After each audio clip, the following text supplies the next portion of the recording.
Bismillahirrahmanirrahim. Alhamdulillah, wassalatu wassalamu ala Rasulillah, amma ba'd. My dear brothers and sisters, Assalamu alaikum wa rahmatullahi wa barakatuh. Imagine for a moment millions of people around the world repeat the words Ashhadu an la ilaha illallah wa ashhadu anna Muhammadun Rasulullah every single day. Yet, how many of us have truly paused to ask, why exactly do we say Muhammad is the messenger of Allah? Is it just a phrase we learned as children, or does it carry a weight that shapes our entire life? Today, in the very first lecture of our series based on the book The Common Glad Tidings of All Messengers by our Sheikh Haris Bayanjuk, we will explore exactly this question. We will see with the help of Allah why bearing witness to the messengership of Muhammad sallallahu alaihi wasallam is not just words on our tongue, but a complete way of life. The Sheikh opens this section by reminding us that millions of people claim to say Muhammadun Rasulullah, yet many have never truly asked why we are commanded to use the word ashhadu, which means I bear witness, instead of simply I accept or I believe. There is a reason. Shahada is not an ordinary statement. It carries our four essential conditions that must be met for it to be accepted by Allah subhanahu wa ta'ala. Let us walk through them one by one. The first condition is ilm, certain knowledge. You cannot bear witness to something you do not know. The Shaykh quotes the verse from Surah Al-Zuhruf, وَلَا يَمْلِكُ الَّذِينَ يَدْعُونَ مِن دُونِ الشَّفَاعَةَ إِلَّا مَنْ شَهِدَ لِلْحَقِّ وَهُمْ يَعْلَمُونَ. Those besides him whom they invoke have no power of intercession except for those who bear witness to the truth with knowledge. So without knowledge, your testimony becomes the worst kind of falsehood, testifying to what you are ignoring about.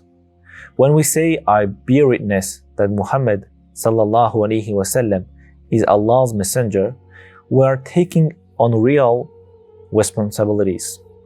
We are saying we know what the means according to Quran and the authentic Sunnah. So if we do not know his rights, his commands, his prohibitions, and his example, then our shahada is empty. Correct knowledge of the Messenger sallallahu alaihi wasallam is the very first pillar of this testimony.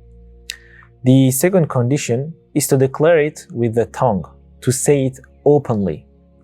The Shaykh brings an example from Surah Al-Zuhruf again, where the mushrikeen claimed the angels were daughters of Allah subhanahu wa ta'ala. Still, they have labeled the angels who are servants of the most compassionate as female. Did they witness their creation? Their statement will be recorded and they will be questioned. They didn't use the word we bear witness, yet Allah subhanahu wa ta'ala still called their statement a testimony, and we question them about it. This teaches us that shahada must be spoken. It cannot stay locked inside the heart. Our tongues must move and affirm the truth. The third condition is to announce it and make it known to others. The shahada is not a private whisper to ourselves.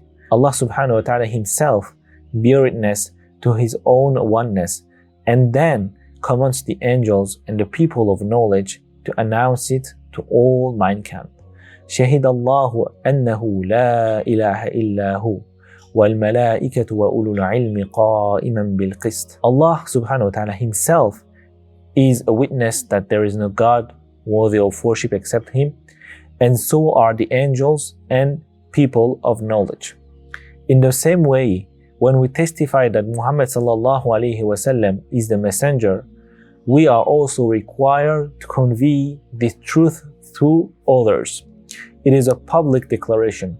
Shahada means to inform and proclaim. It is not enough to believe quietly. We must share it. And the fourth condition is to live by its requirements and to call others to do the same. Shahada is not complete until we act upon what we have testified to and urge others to do likewise. The Shaykh brings several clear verses. Allah commands parents to be treated kindly because of his testimony to his own worship.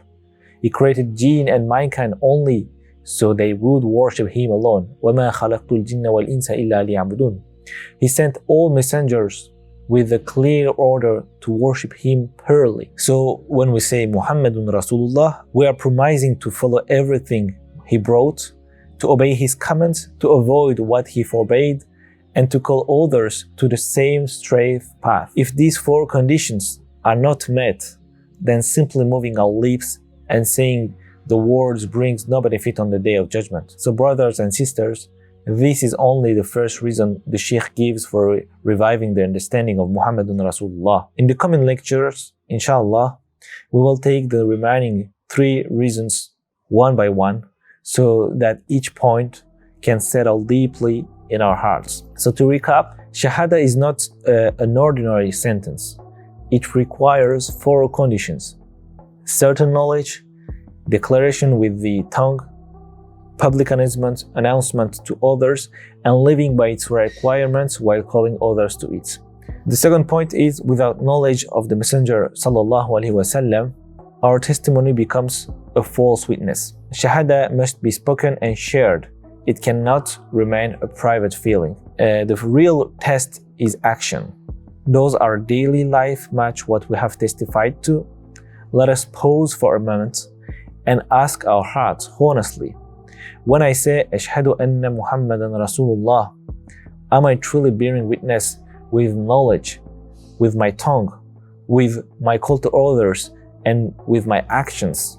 So may Allah subhanahu wa ta'ala forgive us where we have fallen short and grant us the tawfiq to fulfill the testimony perfectly. Until next time, Assalamu alaikum wa rahmatullahi wa barakatuh.